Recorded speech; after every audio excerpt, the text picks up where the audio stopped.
Hi viewers, today our topic is Bronsted-Lary theory about acid and base definition. Bronsted एक scientist थे जो कि एक डैनिश साइंटिस्ट थे. ओके viewers, सो इन्होंने केमिस्ट थे एक डैनिश. इसके अलावा लैरी जो थे एक इंग्लिश आपके केमिस्ट थे. ओके viewers, अच्छा यहाँ पर इन्होंने एक थ्योरी पेश करी जिसको ब्रॉन्स्टेड-लैरी थ्योरी कहते हैं. ओके व्यूअर्स, और ये इन्होंने 20वीं सेंचुरी में जो है इसको पेश करा एसिड और बेस की डेफिनेशन 1923 में. ऑलराइट, अच्छा उसके अकॉर्डिंग, उस डेफिनेशन के अकॉर्डिंग उन्होंने क्या कहा कि एसिड के बारे में उन्होंने कहा acid is a proton donor. Okay viewers, acid is proton donor, यानी कि एसिड जो है वो प्रोटॉन देता है. और बेस की डेफिनेशन इन्होंने ये की that base is proton acceptor. Base जो है आपकी वो प्रोटॉन लेती है. ओके, दोनों एक दूसरे के अपोजिट वर्क करते हैं. एक प्रोटॉन डोनर होता है और दूसरा प्रोटॉन एक्सेप्टर होता है. अच्छा देखिए वो किस तरीके से प्रोटॉन होता क्या है. सबसे पहले तो थोड़ा सा इसको समझते हैं. Okay, you know very well कि हाइड्रोजन एक एटम होता है. ओके, अच्छा इसमें एक इलेक्ट्रॉन होता है जो कि ऑर्बिट में होता है और अंदर जो है एक प्रोटॉन और न्यूट्रॉन होते हैं एज यूजुअल. अब होता क्या है, अगर ये इलेक्ट्रॉन यहाँ से निकल जाए तो ये देखिए किस तरीके से होता है. लेट सपोज़ आपका ये हाइड्रोजन एटम है, तो अब देखें ये अब H+ हो जाता है, आयन बन जाता है. ओके, और इस तरीके से इसमें से इलेक्ट्रॉन निकल जाता है. ओके बस, तो अब ये पहले तो देखें ये एक एटम था. ऑलराइट, क्योंकि इसमें इलेक्ट्रॉन प्रोटॉन दोनों मौजूद थे. न्यूट्रॉन पे तो कोई चार्ज नहीं होता, यू नो वेरी वेल. अब ये प्रोटॉन हो गया इलेक्ट्रॉन के निकल जाने के बाद. ओके बस, सो इलेक्ट्रॉन जो है वो रिलीज़ हुआ है, निकला है और ये प्रोटॉन बन जाता है क्योंकि अब सिर्फ इसमें प्रोटॉन या पॉजिटिव चार्ज ही मौजूद होता है. ओके बस, इस हाइड्रोजन एटम में अब इसके थोड़ा सा डिफाइन करते हैं ब्रॉन्स्टेड-लैरी थ्योरी को कि किस तरीके से होता है. लेट सपोज़ आपका HCl है, ये देखिए ये एक एसिड है. ओके बस, स्ट्रॉन्ग एसिड है. अब आगे देखिए बेस के तौर पे हम यहाँ पर वाटर को ले लेते हैं, H2O को ले लेते हैं base. Water as a acid और बेस दोनों काम करता है. ये देखिए एक रिवर्सिबल रिएक्शन है, यानी कि रिवर्स भी होगा फॉरवर्ड भी होगा. ओके, तो ये एक रिवर्सिबल रिएक्शन है, वापस भी पलट के ये हो सकता है. यानी कि ये रिवर्स भी होगा, आर मीन रिवर्स, और फॉरवर्ड भी होगा. ओके, अच्छा मैंने इसको सिंपल एक ही उसमें लिख दिया है. अब यहाँ पर देखिए कि HCl जो है आपका एसिड है, वाटर आपका बेस के तौर पर काम करे, तो एसिड के क्या करेगा, प्रोटॉन डोनेट करेगा. जैसे कि हमने इसकी डेफिनेशन में पढ़ा है, प्रोटॉन डोनर होगा और बेस क्या करेगा आपका, प्रोटॉन एक्सेप्ट करेगा. ओके, अच्छा एक प्रोटॉन देगा और दूसरा प्रोटॉन लेगा. अब उसके बाद होगा क्या, ये आपका Cl- हो जाएगा, यानी कि क्लोराइड बन गया ये आपका. ओके, उसमें से तो हाइड्रोजन प्रोटॉन के फॉर्म में निकल जाएगा और यहाँ पे आपका H3O हो जाएगा, इसमें प्रोटॉन आ जाएगा. अब ये आपका हाइड्रोनियम आयन बन जाएगा.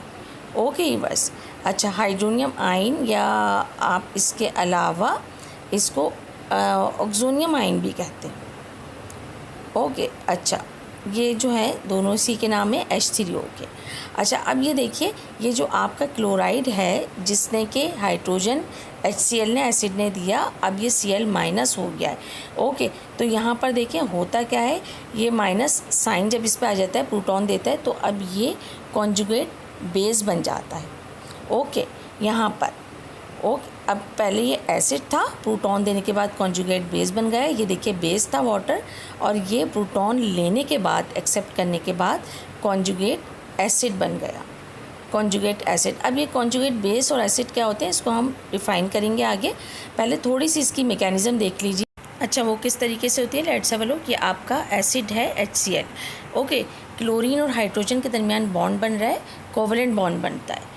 ऑलराइट, यहाँ पे देखिए क्लोरीन है, क्लोरीन के पास 3 लोन पेयर हैं, एक इलेक्ट्रॉन ने हाइड्रोजन के साथ शेयर किया. Okay, so chlorine has 3 lone pair. Alright viewers, ये देखिए यहाँ पर इस दोनों ने मिलके, हाइड्रोजन क्लोरीन ने मिलके बॉन्ड बनाया है, और जो कि कोवलेंट बॉन्ड होता है जो कि म्यूचुअल शेयरिंग के साथ बनता है. ओके, अब दूसरी तरफ आइए, वाटर का स्ट्रक्चर देखते हैं. ऑक्सीजन 2 हाइड्रोजन के साथ मिलके बॉन्ड बनाता है. ओके बस, अब यहाँ पर देखिए ये शेयरिंग हो रही है और ऑक्सीजन के पास 2 लोन पेयर होते हैं. क्लोराइड जो है 3 लोन पेयर रखता है. ओके, अब देखिए यहाँ पे ऑक्सीजन है, 2 लोन पेयर और बाकी ये हाइड्रोजन के साथ एक एक इलेक्ट्रॉन के साथ बॉन्ड बनाता है। रिवर्सिबल रिएक्शन है। ये देखिए HCl एसिड है, स्ट्रॉन्ग एसिड के तौर पे काम करेगा, वाटर यहाँ बेस के तौर पे काम कर रहा है। अब होता क्या है कि ये इसका जो लोन पेयर है ना ऑक्सीजन का, ये अटैक करेगा इस हाइड्रोजन के ऊपर HCl के। ओके, अच्छा, और होगा किस तरीके से, यहाँ पर ये एसिड है तो ये डोनेट कर देगा प्रोटॉन को, और ये बेस है H2O तो ये एक्सेप्ट करेगा किस चीज़ को, प्रोटॉन को। ओके व्यूअर्स, तो यहाँ पर देखिए ये यहाँ पर इस तरीके से मैकेनिज़्म होगी। और होगा क्या, क्लोरीन इसका जो होगा ना इलेक्ट्रॉन हाइड्रोजन का, वो भी लेके अलग हो जाएगा। इसको मैं ज़रा और अंडर की तरफ करके बनाती हूँ ताकि ज़रा और क्लियर हो जाए। इस तरीके से देखिए अब ये सारे के सारे जो हैं इलेक्ट्रॉन इसी की तरफ चले गए, और जो हाइड्रोजन है वो देखिए सिंपल एक प्रोटॉन की फॉर्म में रह गया है। ओके, अच्छा, अब यहाँ पे देखिए ये क्लोराइड आयन बन गया है नेगेटिव। ऑल राइट, और यहाँ पर देखिए ये H3O हो गया है, हाइड्रोनियम या ऑक्सोनियम आयन बन गया है, क्योंकि इसने इस प्रोटॉन को एक्सेप्ट कर लिया है। अब ये यहाँ पर देखिए, यहाँ ये जो आपके अब ये आयंस बन गए हैं। अच्छा, पहले जो जिनके दरमियान आपने, और क्योंकि ये एक रिवर्सिबल रिएक्शन है, ये दोबारा पलट कर भी होगा रिवर्स और फिर फॉरवर्ड होगा। जब ये रिवर्स आपका, जब ये फॉरवर्ड हुआ था ना, रिएक्शन आगे गया था, तो देखिए ये दोनों उस वक्त क्या थे, दोनों मॉलिक्यूल थे। वाटर भी एक मॉलिक्यूल था, HCl भी मॉलिक्यूल था। 2 एटम मिले ना आपस में, मॉलिक्यूल बन गए। ओके, अच्छा, जब रिएक्शन हो गया तो अब ये क्या हो गया, किस में कन्वर्ट हो गया, आयंस में कन्वर्ट हो गया। पहले देखें कोई चार्ज नहीं था इस पर। ओके व्यूअर्स, तो इस तरह से इसकी मैकेनिज़्म होती है। अब जो आपका फॉरवर्ड रिएक्शन होता है ना, जो तो ये तो मॉलिक्यूल्स बिटवीन मॉलिक्यूल्स होता है। ओके, हम ये कह सकते हैं फॉरवर्ड रिएक्शन में मॉलिक्यूल्स इन्वॉल्व होते हैं। अब ये जो आयंस हैं, ये जो पलट कर वापस रिएक्शन होगा, रिवर्स रिएक्शन, ये आपका बिटवीन आयंस होगा। ओके, दोनों आयंस होंगे जो कि मिलके मॉलिक्यूल्स बनाएंगे। फॉरवर्ड में मॉलिक्यूल्स से आयंस बनेंगे और रिवर्स में ये देखिए आयंस से मॉलिक्यूल बनेंगे। अब ये जो आयंस बने हैं फॉरवर्ड रिएक्शन में, तो एसिड और बेस से ये कॉन्जुगेट, ये जो एसिड था इसने कॉन्जुगेट बेस बनाई है आपकी। ओके, अच्छा, और ये जो कॉन्जुगेट बेस बनाई है एसिड ने, और ये जो आपकी बेस था वाटर, ये अब कन्वर्ट हो गया है कॉन्जुगेट एसिड में। देखिए प्लस साइन आ रहा है, पॉजिटिव साइन आ रहा है, ये अब आपका कॉन्जुगेट एसिड हो गया है। ओके व्यूअर्स, तो देखिए इस तरीके से इसमें ये चेंजिंग आती है, इसके ये नेम्स होते हैं। हम थोड़ा सा इसको डिफ़ाइन करते हैं, what is the meanings of conjugate, ताकि आपको ये अच्छे तरीके से क्लियर हो जाए कॉन्जुगेट क्या होता है, या कॉन्जुगेट एसिड और बेस में क्या होता है। कॉन्जुगेट बेस एक्चुअली एक रिलेशन होता है। ओके, अच्छा, वो किस तरीके से, इसको थोड़ा सा 1 बाय 1 स्टडी करते हैं। पहले हम आते हैं कॉन्जुगेट एसिड की तरफ। कॉन्जुगेट एसिड जो है वो किस तरीके से फॉर्म होता है। ओके व्यूअर्स, अच्छा, इसकी थोड़ी सी डेफिनेशन देखते हैं। कॉन्जुगेट एसिड के बारे में हम ये कह सकते हैं फॉर्मेशन के लिए, formed conjugate acid formed after accept proton. Okay, यानी कि प्रोटॉन को लेने के बाद जब ये प्रोटॉन को एक्सेप्ट कर लेता है तो ये कॉन्जुगेट एसिड बन जाता है। इसका मतलब ये पहले बेस थी।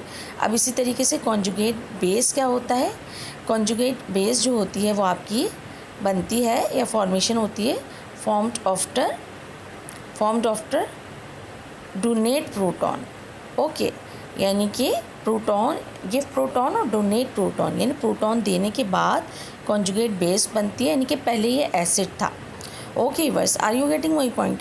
तो देखिए बहुत सिंपल सा, लेट्स हैव अ लुक। ये HCl था आपका एसिड, वाटर आपका बेस था, ये रिवर्सिबल रिएक्शन हुआ, क्लोराइड आयन बना, H3O हाइड्रोनियम या ऑक्सीनियम आयन बना। तो यहाँ पे देखिए ये पहले एसिड था आपका HCl। ओके, ये आपका वाटर बेस था। ऑलराइट, ये देखिए HCl, तो ये जो कॉन्जुगेट एसिड है फॉर्म्ड आफ्टर एक्सेप्ट प्रोटॉन, इसने बेस ने क्या करा, आपका प्रोटॉन को एक्सेप्ट किया। प्रोटॉन लेने के बाद ये अब क्या बन गया है, कॉन्जुगेट एसिड बन गया है। अब ये H3O बन गया है, ऑक्सोनियम आयन बन गया है। तो इसको हम क्या कहेंगे, ये आपका कॉन्जुगेट एसिड है। HCl देखिए ये एसिड है ना आपका, और इसने क्या करा, प्रोटॉन को डोनेट करा था, प्रोटॉन दिया था, तो प्रोटॉन डोनेट करने के बाद ये कॉन्जुगेट बेस बन गया। देखिए क्लोराइड आयन है ना, ये आपका कॉन्जुगेट बेस है। इसको मैं सिंपल उसमें लिख रही हूँ। सो देखिए कॉन्जुगेट एसिड जो है, हम इसके बारे में कह सकते हैं ये बेस था पहले H2O आपका, और यहाँ पर ये एसिड बनाया है।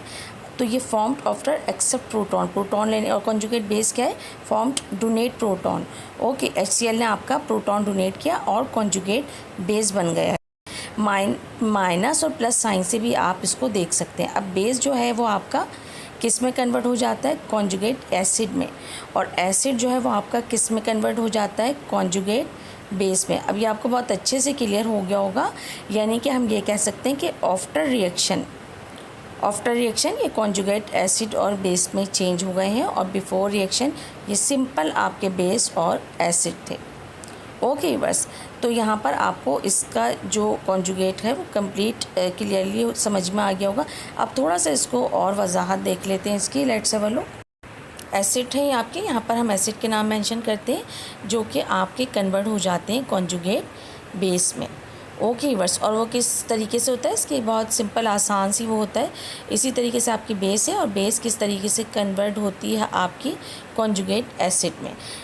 ओके बस, अच्छा इसको थोड़ा सा हम एग्जांपल्स के ज़रिए से देखेंगे। लेट सपोज यहाँ पर हम कुछ एसिड्स के नाम मेंशन करते हैं, जैसे कि आपका HS हो गया, हाइड्रोजन सल्फाइड हो गया। दूसरी तरफ आइए आपका, लेट सपोज आपका हाइड्रोजन ब्रोमाइड HBr हो गया, HSO4 हो गया, या फिर HNO3 हो गया, नाइट्रिक एसिड। ये सारे के सारे एसिड हैं। अब ये कॉन्जुगेट बेस कैसे बना, इसमें से आप हाइड्रोजन निकाल दीजिए प्रोटॉन की फॉर्म में। ओके, एसिड में से, यानी कि ये एसिड आपका डोनेट कर देगा प्रोटॉन को। जब एसिड प्रोटॉन को डोनेट कर देगा ना, ये देखिए सारे के सारे आप निकाल दीजिए, तो ये कॉन्जुगेट बेस बन जाएगी। ठीक है, देखें S-2 हो गया, Br-1 हो गया, ब्रोमाइड, सल्फेट -2 हो गया, आपका NO3, नाइट्रेट -1 हो गया। तो यहाँ पर देखिए दूसरी तरफ बेस में आइए, थोड़ी बेस की एग्जांपल देखते हैं। OH हो गया -1, उसके अलावा आपका कार्बोनेट हो गया, बाइकार्बोनेट हो गया, HCO3-। अच्छा देखिए माइनस के साइन से ही लग रहा है बेस है, इसमें आपने प्रोटॉन को ऐड करना है। ओके, यानी कि एक्सेप्ट प्रोटॉन होगा। बेस क्या करेगी, प्रोटॉन को एक्सेप्ट करके कॉन्जुगेट एसिड बनाएगी। ओके बस, अब क्या होगा, ये OH से हो जाएगा आपका H2O, कार्बोनेट से हो जाएगा बाइकार्बोनेट HCO3, और बाइकार्बोनेट से H2CO3 हो जाएगा।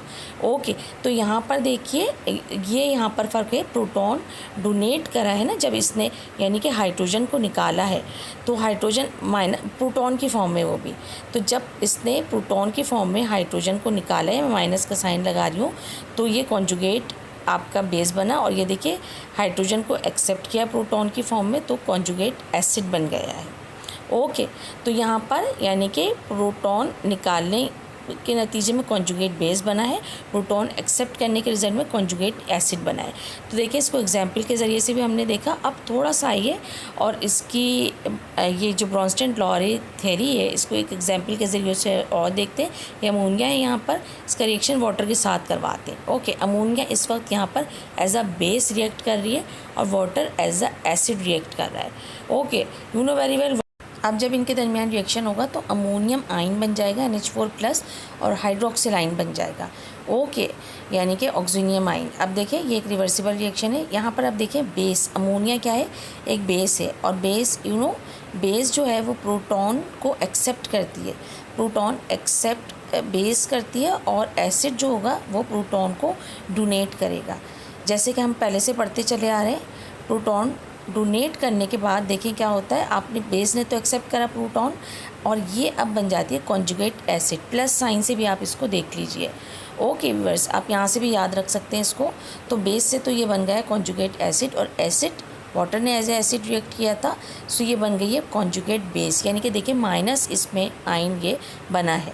ओके व्यूअर्स, तो देखिए ये कितना सिंपल है। बेस जो है, बेस ने क्या चीज़ बनाई है आपकी, कॉन्जुगेट एसिड। मैं इसको सिंपल ऐसी एब्रीवेशन की फॉर्म में लिख रही हूँ। इसी तरह से एसिड जो था आपका, इसने क्या बना दिया, कॉन्जुगेट बेस बना दिया। ओके, यहाँ पे देखिए ना, आपका वाटर ने देखिए OH बना दिया, कॉन्जुगेट बेस बना दिया। अब इसकी थोड़ी सी मैकेनिज़्म देख लेते हैं। अमोनिया का जो वाटर के साथ रिएक्शन हुआ है, रिवर्सिबल रिएक्शन, वो किस तरीके से हुआ है। अमोनिया, नाइट्रोजन जो है आपको पता है 3 हाइड्रोजन के साथ मिलकर इसने बॉन्ड बनाया है, और चूँकि इसके वैलेंस शेल में 5 इलेक्ट्रॉन होते हैं, तो एक लॉन पेयर नाइट्रोजन के पास होता है। Okay, nitrogen has 1 lone pair electron after the bonding of hydrogen, 3 hydrogen. Okay, अच्छा यहाँ तो ये इसका स्ट्रक्चर हो गया नाइट्रोजन का। अच्छा, ये अमोनिया यहाँ पर एज अ बेस रिएक्ट करेगी। यानी कि प्रोटॉन एक्सेप्ट करेगी। दूसरी तरफ देखिए वाटर का स्ट्रक्चर देख लीजिए, ऑक्सीजन है, इसने 2 हाइड्रोजन के साथ मिलकर बॉन्ड बनाया, अब इसके पास 2 लोन पेयर हैं। ओके, एक एक इलेक्ट्रॉन तो मिल गया हाइड्रोजन के साथ, तो ये oxygen has 2 lone pair after the bonding of 2 hydrogen. Okay, अब होगा क्या, अमोनिया का जो नाइट्रोजन है ना, इसका लोन पेयर ये इस हाइड्रोजन पर अटैक करेगा ऑक्सीजन वाले, और इसको जो है एक्सेप्ट करेगा, एज अ बेस रिएक्ट करेगा, और प्रोटॉन जो है उसको एक्सेप्ट करेगा, क्योंकि ये हाइड्रोजन अपना इलेक्ट्रॉन उस ऑक्सीजन को दे के निकलेगा, तो ये प्रोटॉन प्रोटॉन लेगा। अच्छा, यहाँ पे ये जो आपका एज ए एसिड रिएक्ट कर रहा है वाटर, तो ये क्या करेगा, आपका प्रोटॉन डोनेट करेगा। ओके व्यूअर्स, ये प्रोटॉन देगा। All right. अच्छा, जब ये रिएक्शन हो जाएगा तो उसके बाद क्या होगा, दोनों मॉलिक्यूल्स हैं अब ये आइंस में कन्वर्ट हो गए हैं, और ये एक फॉरवर्ड रिवर्स यानी कि दोनों रिवर्सिबल रिएक्शन होता है, ये दोनों हो सकते हैं। अब यहाँ तो अमोनियम बन जाएगा और NH4 बन जाएगा आपका पॉजिटिव आयन, और OH नेगेटिव बनेगा। ओके, और ये क्या है आपका, ये आपका कॉन्जुगेट एसिड है जो कि बेस से बना है, और ये क्या है आपका OH कॉन्जुगेट बेस है जो कि एसिड यानी वाटर से बना है। ठीक है, तो देखिए बेस ने क्या बनाया, एसिड बनाया कॉन्जुगेट एसिड, और एसिड ने कॉन्जुगेट बेस बनाई। सो यहाँ पे ब्रोंस्टेड-लैरी थ्योरी आपकी एसिड और बेस की जो डेफिनेशन है अकॉर्डिंग टू उसके कंप्लीट होती है, यानी कि एसिड ने आपका प्रोटॉन एसिड जो है वो देता है, और देने के बाद कॉन्जुगेट बेस में चेंज हो जाता है, और बेस जो है प्रोटॉन लेती है, और लेने के बाद कॉन्जुगेट एसिड में चेंज हो जाती है, कन्वर्ट हो जाती है। ओके, एक रिवर्सिबल रिएक्शन होता है। तो this is the end of Bronsted-Larry.